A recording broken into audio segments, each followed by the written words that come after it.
Gentlemen, this way, please. Most of you know me. I think all of you know me.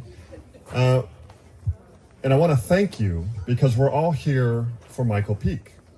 We're all here to honor Micheal Peake and his legacy as a friend, as a father, as a son, as a cousin, as that guy that showed up no matter what, anytime, night or day, to help you do whatever it is you needed with a smile and a good attitude. And this was his home, this ranch. This is where he grew up. And though it's the Almarosa Winery today, it is also part of the legacy that was brought here to the valley of kind of enriching this space with a certain energy. And so I really am very grateful that you are all here because you are part of that legacy. You are part of his fabric. There's no coincidence, no mistake, no exception that you all are here. And so I want to just take a moment, if we could, to just pause. And I love the energy. This is what he wanted. He wanted people to connect. He loved family, he loved friends, he loved food, which we'll get to in a moment. And so, if you haven't already, once we're done with this moment of silence and you grab some food and you say hi to some more friends and family, just make sure you take a look at the beautiful kind of centerpiece of his life, the photos and some of the artifacts, and you see some of the things strung around. These are all parts of his life. And of course, the oaks and the dirt and the building. If you haven't been inside, please just take a peek at some point. It's changed. It's not the same as it was, but it's still part of him. And in that sense, it's still part of us. And I want to give a special thanks to this winery. The Almarosa Winery extended this space without a thought, right? They just absolutely. And my dad's dear friend, Blair Weymouth, who was part of that chain of bringing this all here and making the request. And Deborah Eagle, who is the property manager, she's the one who's in charge now of the Almarosa Winery, is just an absolute love and just full-hearted. And it's, again, no surprise that this all happened. And they were just so generous. And that is exactly the kind of energy that I think we all have here. And you all have. Now, each of you I know. And I'm so grateful. So if we could, let's just take a moment of silence for Micheal Peake.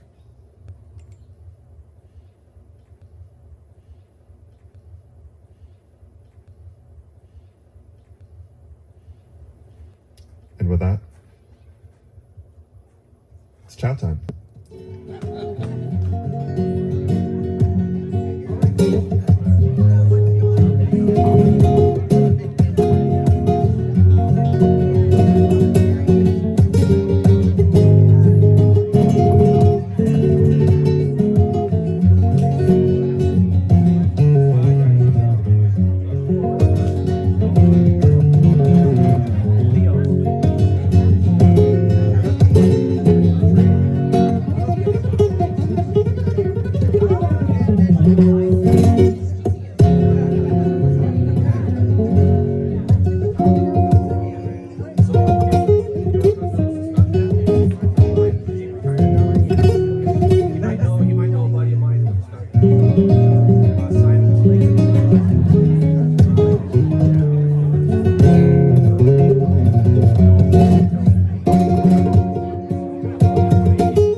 For announcements. So I want to bring your attention to a couple of things. One is around the property at various different places there are these small hand-painted stones, and there are also these beautifully made smudge sticks. These are essentially party favors. So if you do find one that catches your eye or that calls to you, please take them. They are for you. And something that you can bring home as a memento if you'd like, and keep that around and provide some good energy. And then additionally, I'm going to pass the microphone to my dear friend Agatha here, who is a good friend of our dad, Micheal Peake. And she has a lovely voice, as you'll find, and she's going to sing Amazing Grace.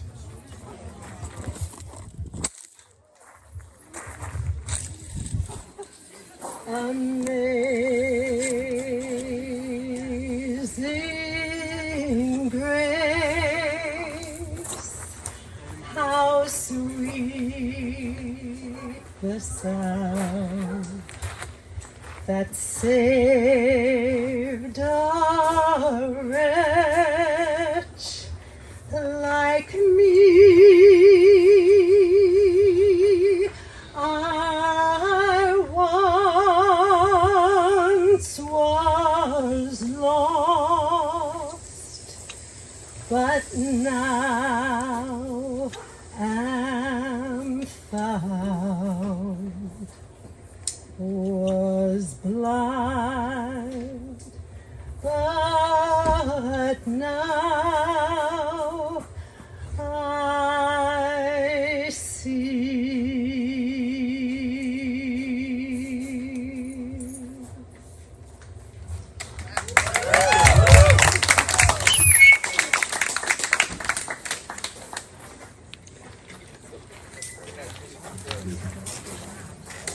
Hey, Gina.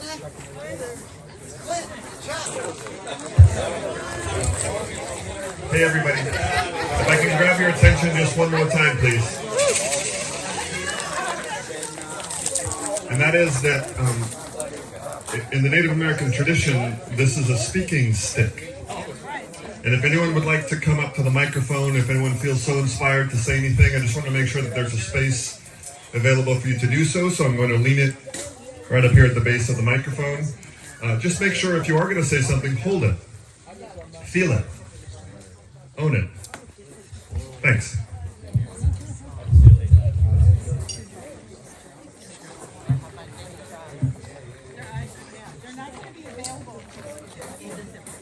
No requirement. Good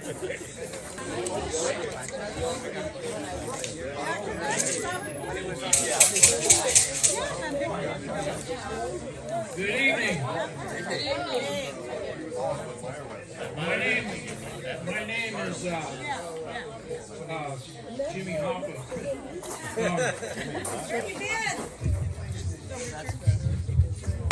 Between the goalposts and back. And I don't have a lot to say other than I feel the love. And this is the first time I've been here since, I believe, 1961. And simply, it's been, almost a century since I've been together with members of the family.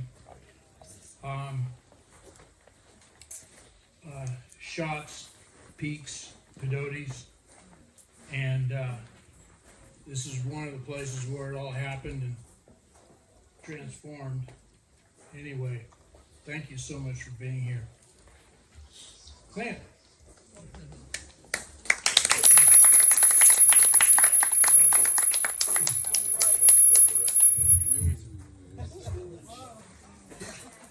My name is Clint Schott. I'm Max Schott's son. Aunt Katie was my aunt, and Michael and I grew up on this property for quite a long time. My father was a quarter horse trainer and rodeo cowboy and many other things. And I haven't been here since we left in 65 or 66, and yeah, everything has changed. It's a little odd to see wine deals on the hills when I remember it full of cattle and horses. But Michael was a really good person and friend of mine. He once, right after we moved to Santa Barbara, a friend of mine and I were hiking up this creek, and he got stung by a bee, and it turned out he was allergic to it, and he swelled up like a balloon and just fell right there. So the closest place was my Aunt Katie's, and I ran there, and Michael was sitting there with his Porsche, and we zoomed up and grabbed my friend, and I think we got to the Cottage Hospital from Hot Springs Road and Sycamore Canyon in about 5 minutes. It was really a good ride. But yeah, I've had run-ins with Michael all my life, due to family, and we live near each other up on the drive. And I'm gonna miss him. Him and I sort of had might say, black sheep bond of the family. So we were pretty close in some strange ways, but didn't know each other hardly in others. So, I just wanted to get up and say that he was a good man, and I'm gonna miss him.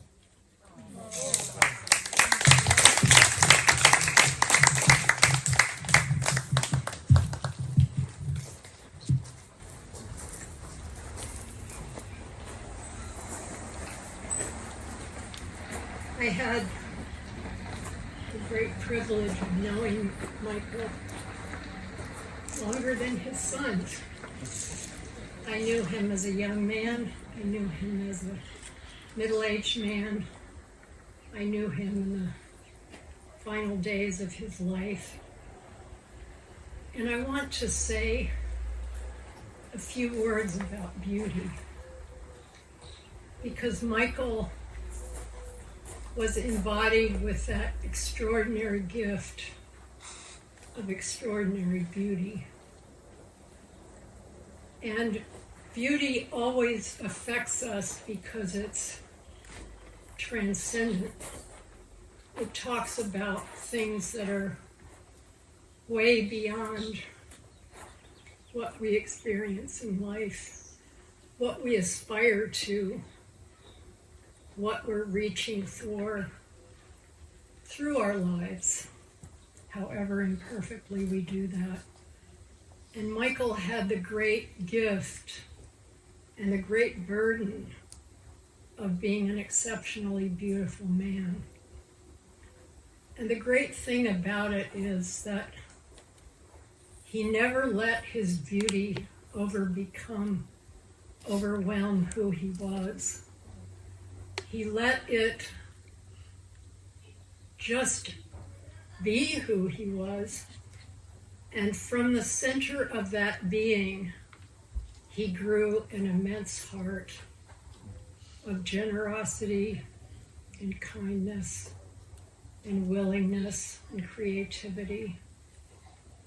And if there's anything to be said, well, there are many things to be said, hundreds and thousands of things to be said, but what an incredible life's work it is to have had that gift of beauty and to have become a person who was so deeply equal to it. Thank you.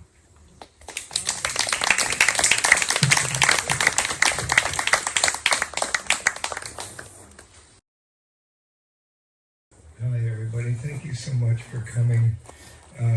Michael's been a friend of mine for 40 years, and I was with him the day before he passed, and found him on the side of the road when he didn't show up for breakfast that morning. And I want to tell you that he went immediately and was at peace and looking forward to a pancake breakfast, as he was real fond of food, as we all know. Michael and I had a wonderful relationship. We worked together every day.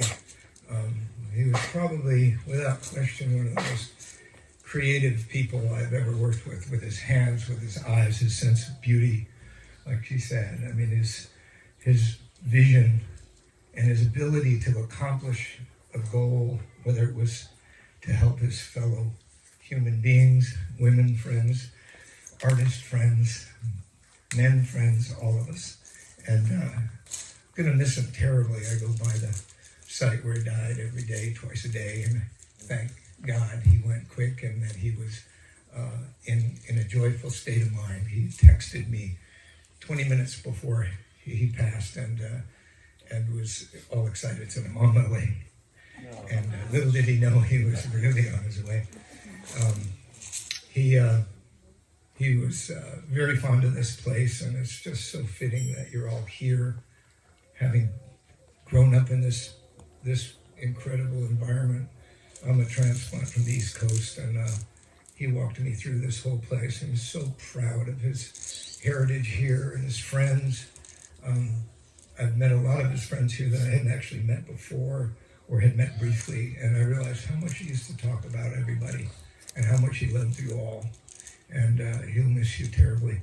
And I personally want to thank you for not having to use all those white chairs that I rented for us, because I don't have to reload them all in the car. And I give somebody else some space to say something, but thank you all for coming.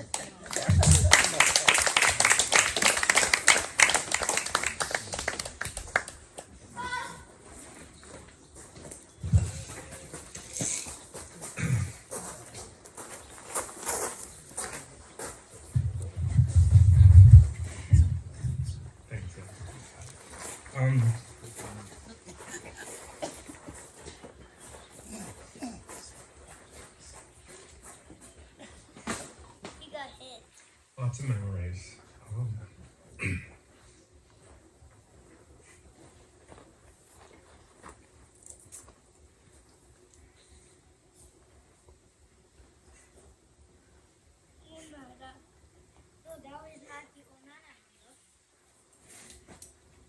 So harder than I thought.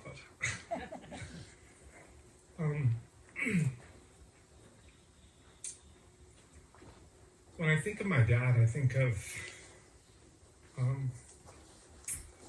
many different lives he lived. And I say that because he seemed to have explored so many different paths and lived a very full life. And interestingly, I got to spend a lot of time with him on a visit right before COVID. I'd come back for a memorial for Micheal Dvorak. And we drove from Santa Barbara together out to Ojai. And it was amazing to hear these stories that I'd never heard before. And I got to know him in a different way, in a deeper way. And that felt really special. And we talked pretty regularly. I live in Maui, so I would call him, and we'd characteristically spend 15, 20, sometimes 30 minutes, and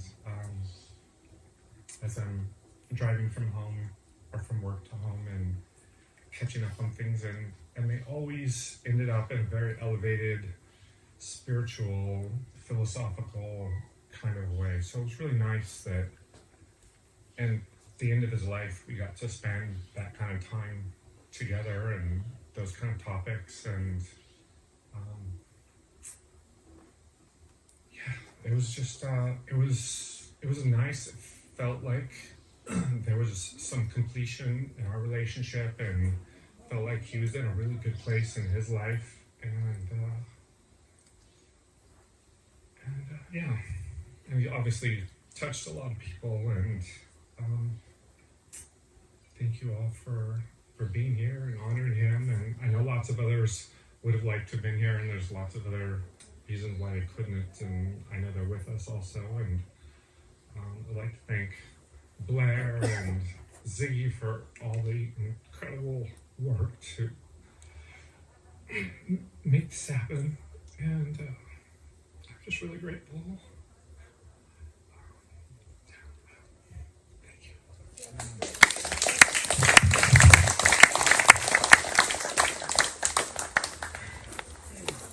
I know we only have a few minutes here left before we all need to go. I'll just cut to the chase and say that Micheal was a true artist. There are many true artists here. Artists, writers, poets, creative souls.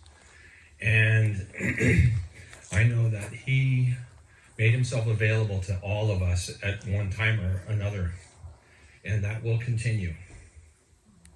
I truly feel that if there's ever a question or a doubt in what we're doing in our daily lives, and we lack that courage to be creative, we just need to think of Micheal.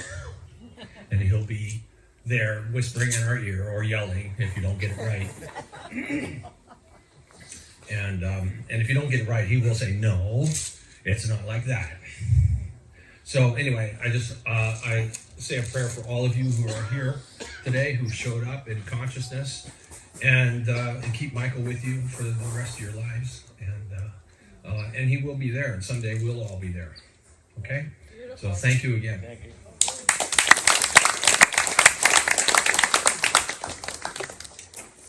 And on that note, I'm going to just close with, I want to give a special shout out to Peake. And Rhea, who was my father's second wife, not my mother or my brother's mother, but my brother Alex. And she is a wonderful, powerful, loving human being who does everything she can to be of service. And not many of us can actually say that in our lives. And we all have our special way of doing it. But every time I've interacted with her, she's been this incredible force. And it doesn't surprise me that my father found her that way. And she's a beautiful woman. And as we've been going through the pictures, I found some incredible photos of, she's very tall. Ray, where are you? Hey, hello. And so I just want to say thank you, because so much of this journey and this challenge, you have been here with me, boots on the ground, dealing with some very difficult emotional challenges. And you and I have always had a very kindred spirit that way. And we laugh and we cry and we go through his stuff, and then we go through more of his stuff, and then more of his stuff, because there's so much stuff. And I also wanted to give a special shout out to my little brother Alex, who's in the back. If everyone could just go back there and say hi to Alex. And I want to thank you, Alex, for making the journey. I know it's physically difficult for you, and though that hasn't always been true, the courage and the spirit you carry is our dad's spirit. And you are a creative and brilliant soul, and always spoke highly and lovingly of you.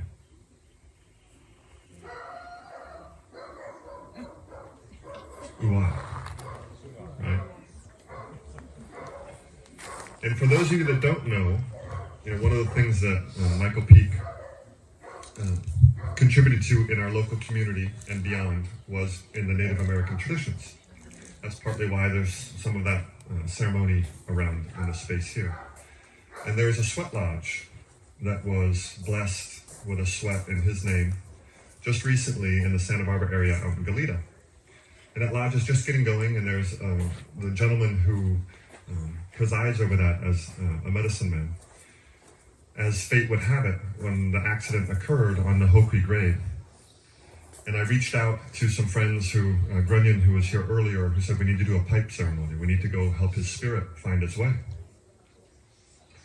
And I said, you're right, let's do that. And he said, well, I've got the pipe because Grunion's a pipe carrier, but I can't sing the pipe loading song and I can't sing the pipe smoking song. But I think I know somebody. And I said, good, I think I know somebody too. So the accident happened on Monday morning. We had this conversation on Tuesday, kind of late morning. And we were going to have the ceremony Wednesday at the same time, 7:30 a.m. in the morning. So it wasn't a whole lot of time. And these are Lakota Sioux pipe packing and smoking songs. Not the most popular singing tune with most local musicians. And you have to be a traditionalist to be able to actually have the rights to sing these songs. So it's a very small population. So Grunin reaches out to me at about 6 p.m. at night, says the person I thought was going to be able to do that can't. And I had reached out to a friend of mine named Dave Thomason. And he is a shaman, and he also has singing as part of his tradition. And Dave said, I don't have the rights, I can't do it with anybody but my own family. That's just the way he was in his own traditions. And I said, okay. He said, but I think I know somebody. I said, okay. This was now, 6:30 at night, 7 o'clock. Then it's 8 o'clock. It's 9 o'clock. And I think, okay, not meant to be. It's time to go to bed. It's around 10 o'clock. My wife's like, are you ready? And I said, I'm not quite ready yet. Something's processing, and I don't know what it is. So I was just kind of busying myself around the house, doing nothing at all, but just kind of being in this place of, he said it would be okay if we didn't have a singer, because he's still going to do the pipe loading and we're still going to do the pipe smoking. All right, Dad, here's your moment, right? If you want this to happen, if you need this, let's go. 10:25. I'm kind of getting ready to wrap up. I get a text from Dave. I'm like, oh. He says, yeah, I confirmed I can't do the ceremony. I reached out to my elders and I can't do it. However, you might want to try, and he puts a V card in the text, right? Try this guy. His name is Nino Mayani. And I've known Nino in the community for some time. And he has coyote medicine, is what it's referred to. He's a little bit of a trickster, as coyotes are known, right? He's kind of an interesting guy. But he has very strong medicine, is very well respected. So I'm like, it's 10:30 at night. Why not, right? Here it is, it's showing up. So I text Nino and I said, hey Nino, I hadn't seen him in all of COVID. I say, I realize this is a strange request, but if at all possible, and if you even know the songs, would you be available to sing the Lakota pipe loading song and also the Lakota pipe smoking song? for a ceremony we're having tomorrow morning at 7:30 a.m. And I just let it go. I just say a prayer and just let it go. 10:36, a text comes back. And he says, I was there right after the accident happened. I was the one who called 911. I would be honored to be there tomorrow morning, and I will sing those songs. And he was there at 7:30 on Wednesday morning, 2 days following.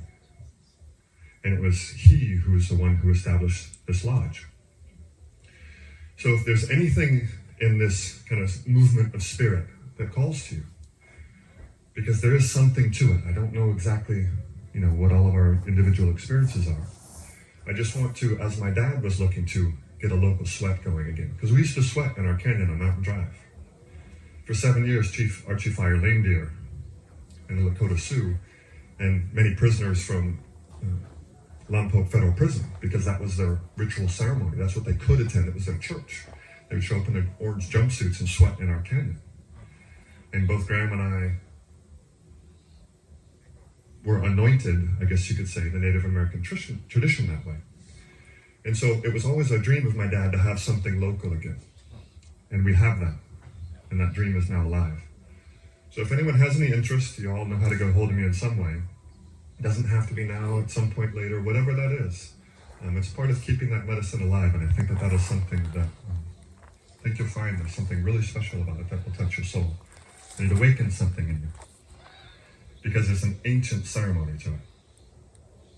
And what we have is an authenticity that you can't fake, right? So I just wanted to share that because it really kind of brought it all home.